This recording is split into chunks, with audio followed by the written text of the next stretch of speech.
one and all, and welcome to the latest episode of Behind the Glass. You join me, your host Sam, from the YouTube channel Seen Through Glass, and this week's guest, Mr. Archie Hamilton from Archie Hamilton Racing fame. Welcome back. Thank you for having me back. You are returning to Behind the Glass because you did feature on a previous episode which was non-video format. Yeah, it was an audio only. I was one of the first. You were one of the first. We went in deep to your life story. Archie cried about 3 times. It was pretty hardcore. Today, I hope it's going to be a little bit more lighthearted. Yeah, hopefully. You join us in a very mysterious location, a location that we cannot discuss. You cannot see much more of. There's a bookshelf. It's very, very echoey. It's very bright, but it's a lovely place. It is. Thank you. I'm glad you could join me here. I'll be here. So, if you are watching us on the YouTube channel, hello. Welcome. If you have not subscribed to this channel yet, make sure you do, because plenty of episodes still to come. We're actually putting out an episode every single week. Archie won't always be here, but it's a pleasure to have him this week. If you are listening to us, you can follow on soundcloud.com/seenthroughglass and iTunes podcast by searching Behind the Glass. That's always the lovely bit of housekeeping admin that I like to do at the beginning. I want to kick things off with some hugely exciting news. You've bought a Lamborghini. I have. What have I done? What have you done? Now, I do feel like over the last year, 2, 3 years that you've had a YouTube channel, we've had a lot of dream cars, or you've had a lot of dream cars. Where does the Lamborghini rate on your scale of dream cars? Everyone says that in the comments. You've got a lot of dreams. Every week, like, this is my dream car. No, wait, that's my dream car. Okay, so where did this start? Because I missed this whole chapter, basically. Yeah. I remember you saying that you were thinking about selling the R8 and then suddenly you bought a Lambo. So please, divulge. So, obviously, a lot of people are aware, Paul Wallace stormed in on my rap when I wanted. He texted you actually telling what was going on. Yes, so you had an R8 V10 Plus that was, at the time, what colour was it? It was blue? Originally blue, Ara blue. Which is probably the colour which no one should rap. Yeah. And I was like, I'm going to tell It was a beautiful colour, fantastic spec. Then I went purple chrome. You went purple chrome, which was controversial to say the least. But that summarises your YouTube channel quite well. Yeah, that does summarise it. If you haven't seen it, that's pretty much it. Controversial. And then I wanted to sort of tone it down a bit because it wasn't sort of, people just didn't like it. And then I thought, you know what, I've messed up the last rap. Why don't Dub Customs take control of this one? So I was like, you know what, take control. So you said, I want to change the wrap. I don't want the purple anymore. But Dub Customs, who are a vinyl wrapping company, amongst other things, you just said, there you go, you choose. You choose and take control. And Paul Wallace was there on the day. And he snaked you. He snaked me basically, and he wrapped it pink. So anyone that hasn't seen it, it was pink, and it was like a matte pink. And it, you know what? It did actually look good. It looked really good. It actually looked super Japan Tokyo spec. The problem was driving on the road, and I kept getting stick in petrol stations and all sorts. I can imagine. Getting out of a bright pink R8 was probably... Yeah, it was pretty full on. So rather than going, I know what, I'll just change the wrap because it's a vinyl wrap, you thought, I know what, I'll sell the car. No, that wasn't how it was. Oh, okay, that literally wasn't. That's literally what people thought. You know what, I'm going to sell it. I took it to Dub Customs to be stripped to go back to blue. Right. And I'd already filmed half of that video of dropping it off to then finish it off when it was fully finished off. Midway through them de-wrapping it, Dean from Redline called me up and he's like, someone wants to buy your car. Exactly that. They want, like, the fact it's got a Quicksilver exhaust on it and all of this. Wow. Do you want to sell it? Here it is. Boom. And that is how the car suddenly got sold. And it was just a moment where you were like, offer too good, or you'd kind of feel like you'd done what you wanted to do with the R8?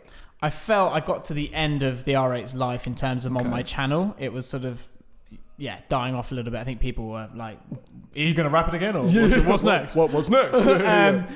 We've done the cycle of exhaust wraps and we've done, the five things I hate. I think it's going to go. You missed the 5 things I love. We never had the 5 things I love. Done. So I got to the point, where I was just like, R8, the R8 market at the moment is very unpredictable. And me and Paul have spoken about this a fair few times, that R8s, for people who haven't owned one in their lifetime, and I'm lucky enough to have, they're dropping. You can get an R8 for sort of low 90s now. It's crazy. Which is crazy. Value for money is insane. Yeah. Insane. But you, I assume, had bought for slightly more than a lot more. 90s. So you were like, oh, I need to get out of this ship quickly. It is sinking hard. I'm on the Titanic and Jack is not here to save me. I am going down. Okay. So I thought... There's enough on the table. I still lost money on the car. Obviously, you're going to, but it could be damage limitation if I get out now. Okay. So the offer was there, and I took it. And then I was thinking, what next? And this is what I want to get into, actually, before you go on a run. So, yes, just to recap, for anyone who is unfamiliar with Archie, Archie and I have known each other now for a couple of years. We first met where he helped me pass my National B race license, ARDS racing license, whatever it was. It was a race license things, because Archie's background is in motorsport and racing. He is or was a racing driver. Was. We'll get onto that as well. And is now a pro YouTuber. So yeah, you just had a little summary of the last 6 months on his channel with his Audi R8, and you have very quickly then transitioned into this new Lamborghini. So you had this unexpected offer, and you suddenly had sold the car that you were sort of, was your flagship car on the channel. What did you think to do next? The thing I did next was I spoke to Dean and I was like, where do we go from here? And I'd spoken about, to you and all my audience on the channel, and that was that a 458 is the dream car. Sick. It's a sick car. We know it's a good car, but I think I spoke to them and we found that the 458 market is very much plateaued out. And you've got to be just very careful in terms of servicing with the Ferrari warranty, etc. One wrong move and that car's not going to move. And then, the biggest thing which I learned about Ferrari is that you really should try and either buy through a Ferrari dealer or find a car that has immaculate service history. Because in terms of future value, now my car doesn't quite qualify because as a 360 I never got the service pack, but 458 those cars were sold with amazing service packs and warranty plans, and if you buy a car that doesn't have either of those, you will not be able to sell it. Like you might be able to find a cheap 458 for 130 grand and go, this is sick. You will not be able to get rid of it because no one wants a 458 that doesn't have the service or the warranty pack. It's a very dangerous place to get into, and a lot of people don't see that. They just think, oh, go and buy a 458. But when you're spending 150 plus £1,000, you have to think about these things. Yeah. So you freaked yourself out a little bit, or you sort of... I freaked out. Yeah, I did the same thing. Because I actually texted you. Yeah. And we were speaking, and you were just saying, you've got to be so careful. So I was like, where do I go next from here? And it was a very tricky one. And I obviously knew that the Hurricane fundamentally underneath is an R8. But... You've literally bought the same car. I've just gone and bought the same car. Yeah. The comment section will tell you exactly that. But you like the R8, so... Yeah, I just love the package. I just thought, what an amazing bit of kit. Yeah. No, so I thought it could be a step up in terms of... The R8 obviously is a supercar. Mm-hmm. Don't get me wrong, I'm well aware of that. But it's more the fact of a Lamborghini is a Lamborghini, and it could be a good place to jump into, because... When I was talking to Dean at Redline, he was just saying how Hurricanes, the value has stayed up there for 2 years, the same. Yeah, 150, 160 grand. Rock solid. And we know we're investing in depreciating assets, which we finance. I'm the first to admit it, and you are as well. And you want your money to be somewhere safe. And I thought, if I can get in a Hurricane at a good price, it's safe to get at. Because safer. We know cars are, and when I got that Hurricane, Redline that week had 4 Hurricanes and sold 4 in a week. Wow. So it does show you the market. They're in demand. And I think as well, I mean, you'll find out very soon, and we'd love to have you back to hear, but I think it'll be a very different ownership experience, because you're right, the R8 is, I think, a dream supercar for many people, and it's an amazing, amazing thing, but it still has that Audi badge, whilst the Huracan is a Lamborghini, and whilst the driving experience might be similar, it's a lot worse. Going in the club, all the things that you like to do, waving keys in girls' faces. Triple keys. It's saying you've got a Lamborghini. It's a different mindset. Yeah, it is. And so I think, and that's what as I say, let's have you back in 3 months before you sell it. It'll be sold before then. No, I'm joking.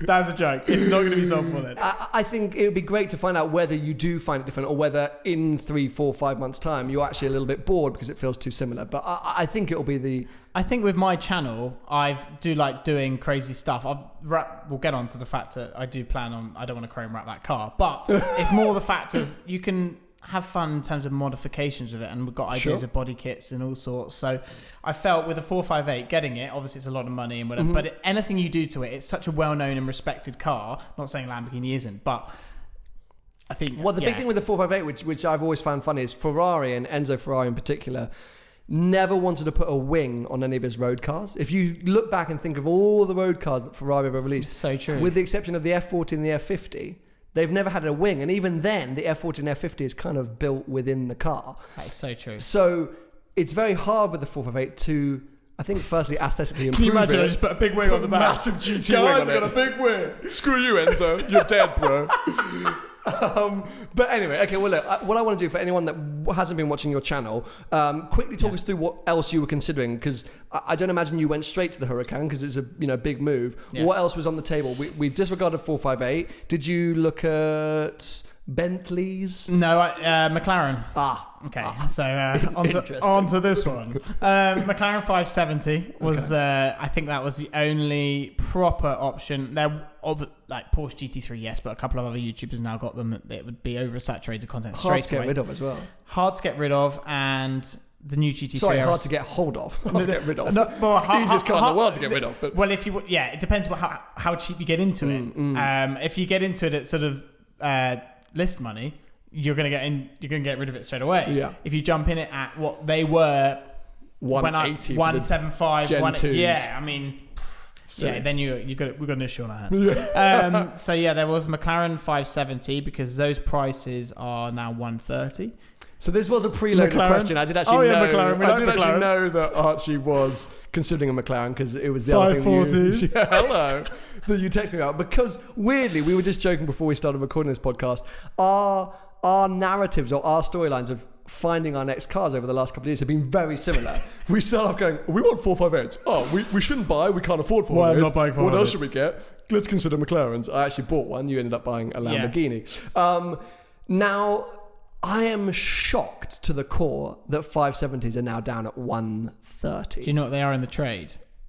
110? Yeah. Okay, so when I had the 540C, I think I bought that car for 140. Yeah. And that was considered a good deal as a brand new car. And 570s were up at 160. And some more. That was the cheapest one. The cheapest one. So in my mind, I was like, I was 20 grand saving. I have to go 540. A lot of people were like, why didn't you just spend the extra money and get a 570? And a lot of people said to you as well, why didn't you get a 570? Yeah, it was 20 grand more. Yeah. But now, a year basically later, I bought the 540C January last year, 130/110 in the trade for a I can't believe how they've dropped value. And the other day I was looking on Piston Heads and I saw, well, this was when I was looking for cars, and it came up the 540. One was just sold at 114. What? So imagine that in the trade. That's under 100 grand, isn't it? That is madness. And that we were talking about the R8 being value for money. McLaren 570S at under 130 grand is insane value for money. Doors going up. There we go. So what put you off that idea? Totally unknown market. Okay. I didn't know what I was getting myself into. In terms of future values. It's just a totally unknown market in terms of when you just think I don't know what I'm doing here. In terms of the Huracan, for me, was just safer money. McLaren, obviously, it would have been probably a good step because it's different. It's not the same car. Yeah. Cool. Yeah. Good point. Yeah, but. For me, it was more. I mean, they could drop 10 grand tomorrow. Well, the interesting thing is this week, there's not been a lot of car news since Geneva, which is why Archie and I is having a little bit more of a live chat. There's not a lot to talk about, but here he is, just banging his £10 million watch on the table. One bit of car news that did come out was that McLaren launched a limited edition 570 GT. So there's 100 units. It's called the 570 GT Black or Black Edition. It looks stunning. It's essentially a 570 GT painted black. I'm not sure. Anyway, wonder why. That's it. It's got the Sport pack on it, so it's a 570 GT that performs like a 570S, which I think is the dream because I think the GT is the better looking car. Blah blah blah blah. Yeah. But it's a car that you could spec independently, a bit like a Cayman or 911 GTS. You could go through and tick all the options and create the same car. Yeah. But this is McLaren doing it for you and theoretically giving you a better price. But because it's limited to 100 units, they're sort of trying to create, I think, a premium there. But all in all, it just ruins the market. Like, it just ruins the market because existing 520 GT owners are suddenly not the limited edition cars. And do those limited cars have an added value realistically? All it is spec. There's nothing else there but spec. So it is a dangerous place to be, and I understand your concerns.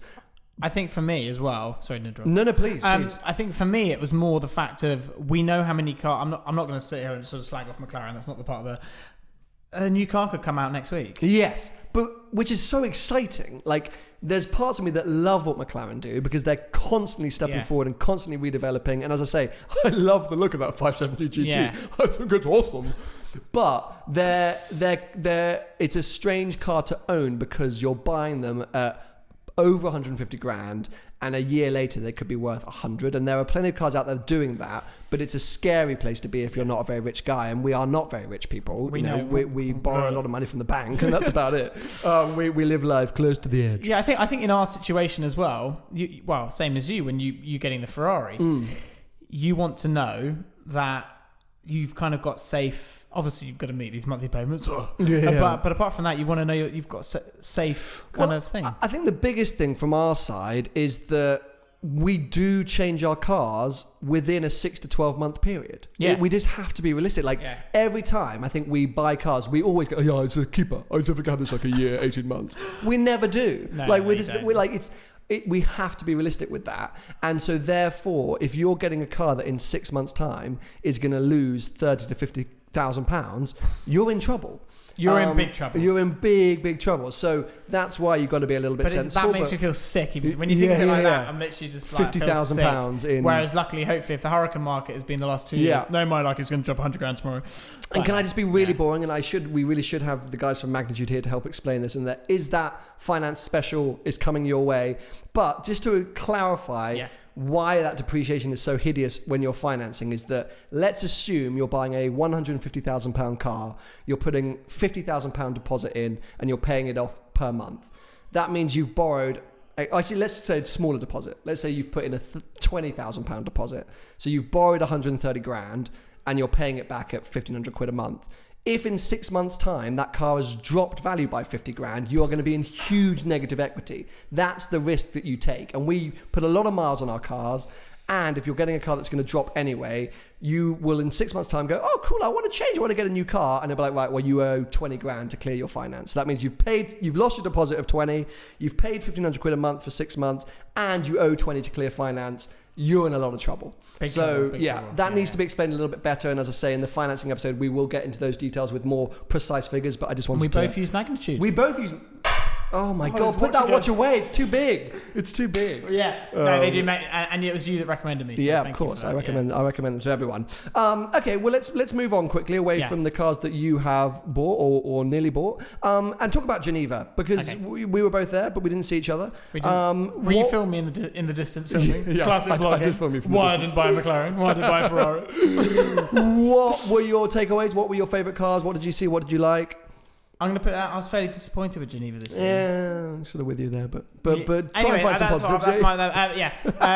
The Rimac C2 looks very cool, because I did drive the Concept 1. Of course. And I did think that was a very cool bit of kit. So I would like to drive that at some point. If you haven't seen, when Archie mentioned he drove the Concept 1, that was really the video that kicked off your channel. And we talked about a lot in our previous episode when you were on before. It was the Concept 1 versus the La Ferrari, which kind of like set your channel on fire. Yeah, fire. I went viral, baby. So let's hope we get a C2 versus Huracan video coming soon. Yeah. The Huracan go backwards. That would be amazing. No, so the Concept 1 is an interesting car. When I drove it, I felt there was a few things that would... The driving position was you were very hunched in there, and it was but it was incredible, and it was, you can do like 4-wheel drive like that, or mad experience. Amazing thing. And Mate Rimac, who has created the whole thing, is like our age, which is scary, and he employs like 450 people. Yeah, so we're doing something seriously wrong. Yeah, thank you. Incredible bit of kit. So I think that was very cool. I'd like to look into that more. Obviously GT3 RS looks very cool. Apart from that, I don't think the Hurricane Performante Spider did anything for me. Yeah, I kind of felt the same way, and I spoke about it. Me and Tony did a sort of Geneva special podcast, and that was the thing. There was a lot of sort of stuff we'd already seen, not a lot that was like wow, and I didn't walk out of there going, I really want this, apart from the Pista and arguably the GT3 RS. I'd have the RS in a heartbeat. Yes. But I just wanted to see if there was anything else that stood out to you aside from. No, but no, not really. No. I think the C2 for me was the standout piece. Was the standout piece of the show. But in terms of what was launched last year, there's a lot more. Wasn't there a lot more kind of hype? It felt like it. I don't know whether it was just me. Yeah, no. But I think it like felt last like it. year was more.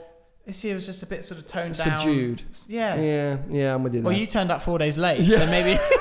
With 2 hours sleep like a zombie. Hey guys, what's up? Yeah, classic. I'm here to film. Goodbye. Season is about to begin. We are a week away. Have you been keeping track? Any thoughts on Formula One? I think the biggest thing for me, I follow it a lot, not as much as you in terms of obsessed. No, I'm an F1 super fan. I don't know if you know. Hello. Halo. That's a big thing, isn't it? That's a big thing. Good show. I wanted to ask you about this. What do you think? Yeah, I hate it. Yeah. But as a driver, as a racing ex-racing driver, what are your thoughts? Well, for me, it was more the fact of what's visibility like. And I tell you what, I recently, Lando Norris, who's the test driver for McLaren, I spoke to him the other day. My friend, by the name drop. He says you can't see it when you're driving. Yeah, I could imagine that. Unless do you know how he explained it? Go on. If you stare at your nose, you know your nose is there. If you don't, it's not. Yeah. Okay. So I can see that. But if you stare down at it, you will see it. But you look past it, basically. Apparently, really weird. Did he say anything about getting in and out of the car, though? No. That's the problem. So that's the feedback that I got when I went to Barcelona, was that a lot of the drivers were struggling to get in and out, and that they've, the mandatory 5 seconds to get out of a single seat. It's now 10. Oh, right. So it's a bit like, well, how does that make sense? To get in and out of the car is a bit more. Well, I think it comes down. It obviously comes down to safety, doesn't it? In terms of, and I have you seen the tests on YouTube when they fly wheels at them? Yes, yeah, it's pretty nuts. Incredible. It's pretty nuts. But then I go back to, I like the fact that racing is dangerous, and I think that is the cool. I think Nico Hülkenberg was the one who was really against Halo, and he did say multiple times, it's what is so appealing about this sport is that we're in danger. Yeah, part of the thrill, right? And it's a bit gladiatorial like that, but it's part of the thrill. Part of the thrill. So I think now, obviously, it's a bit of a shame. But then you look at MotoGP. I mean, bloody hell! I mean, the Isle of Man more TT, than a Halo, yeah. Isle of Man TT and MotoGP, and it's just a bit like, really? Come on! I mean, how many? I don't think it would have saved Jules Bianchi. That's the question, isn't it? And I think that's what they're reacting to. But if you look at some of those accidents, you've got to think, would it have actually saved them? But it's so hard to know. What a freak accident that was. Well, I think they're all freak accidents, aren't they? I think they're all freak accidents. It's all about. I mean, at the end of the day, it's really. I think it's bad news. But if it's what it's going to be, we're going to have to get used to it. I think absolutely. That's the simple thing. Any hopes? Do you want anyone to succeed this year? Are you keeping an eye on anyone? I know who you want to succeed. Leclerc. I know who you want to succeed, Lewis. DM me, Lewis. Someone's getting excited. Who do I want to do? I'd love to see Red Bull winning races. Nice, because you're still doing some work with Tag. Hoya? Doing some stuff with Tag. Who are a big sponsor of Red Bull, so you're flying that flag. Hello, cheeky. So I went to Monaco with them last year. Hopefully, I'll get invited back. Probably won't. Good luck. So hopefully, I'll get invited back there, and I would love to see Red Bull winning. Okay. It'd be nice to see that again. Any preference of driver? Because I know you did a video with Verstappen, right? Oh. Do you remember that? I do remember. That was quite cool. I'd like to see him winning. Okay. You know what? He was so good on that simulator. Of course, he's a child and he's an actual Formula One driver. But I was on that. I had a couple of laps just before, just to sort of warm myself up. And I thought I was on it. Yeah. Nope. He didn't. So basically, it was a track. Wait, just talk through the video. Because okay, so basically, Esso and myself and Mobile One. #ad. Yeah. we partnered up. Of course and, hashtag. And we did this video. And it was actually like, it was seeing how fit you are if you're fit enough to be a Formula One driver. Okay. All these tests. And then Max Verstappen was going to turn up at the end, and I was going to go head to head with him in the simulator. It was a random track for both of us. So I had like 2 laps more than what he had. Okay. That's a little bit fair when you're doing Formula 1 for a year. Sure. A couple of years. And so I did it, and I was like, yeah, this is going well. I'm pretty good. Yeah, I'm pretty good. I think I'm going to be close to Max.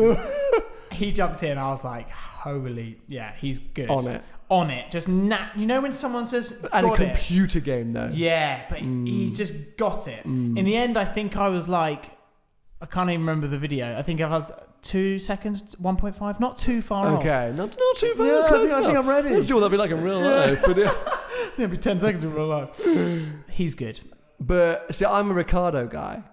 Yeah, so he was on. He was. I remember him lurking up in the video. I was quicker than him. Oh, hello. Yeah, that's video title. It's not a great sign. Yeah, no. But yeah, I would prefer him to be successful because I think Verstappen's got plenty of time to be successful. He does. I think it's one of those things. I think Red Bull. It'd be nice to see them winning again. If I'm going to put my money on anything, I think Ferrari are going to be the team to beat. Oh, mate, you're so wrong there. You've misread. Really? Oh, do your research. Who then? Do your research. Really? Mercedes are unbeatable again. No, they're followed not. By followed by Red Bull. Vettel got the fastest time. Do you even analyze testing? Hypersoft. Hypersoft. Literally, hashtag Hypersoft. Literally, hashtag our cars are like quakes. Let's bottle some You were Hypersoft. there. Yes, of course I was there.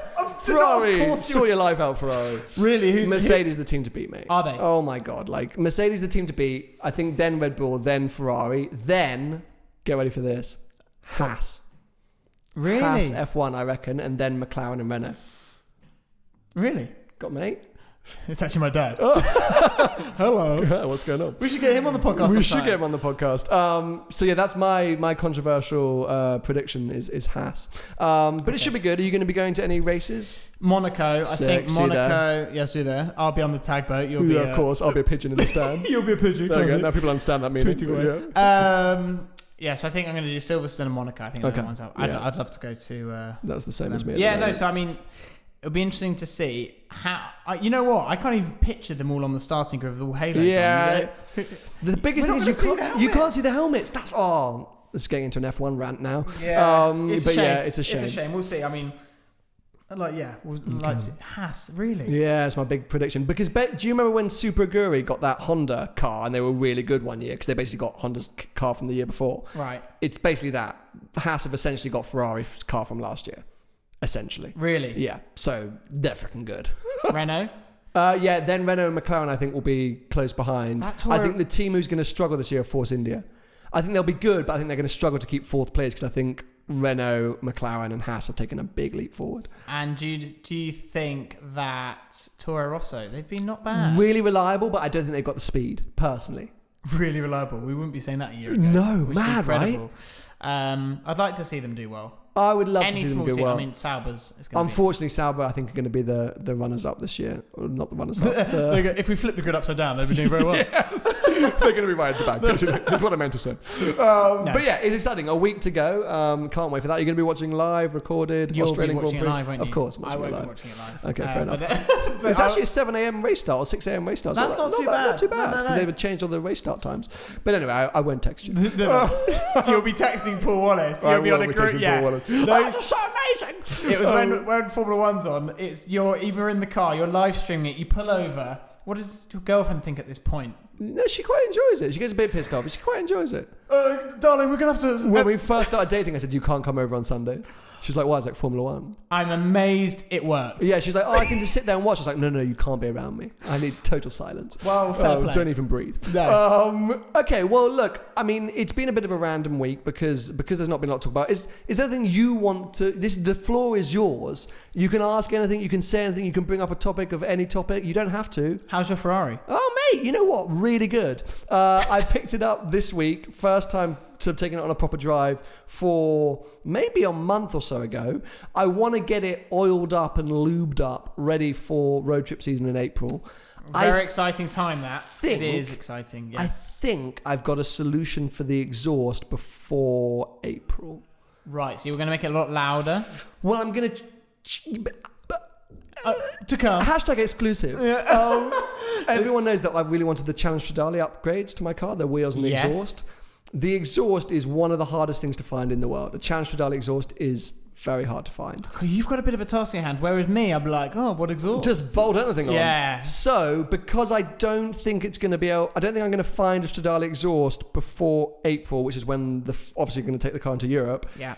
I think I might have found a solution, a short-term solution. Soon come to SDG. Soon come. But otherwise, the car's good. A few little niggles that needs to get ironed out beforehand. It seems to like to just throw out warning signs for just for jokes, for banter.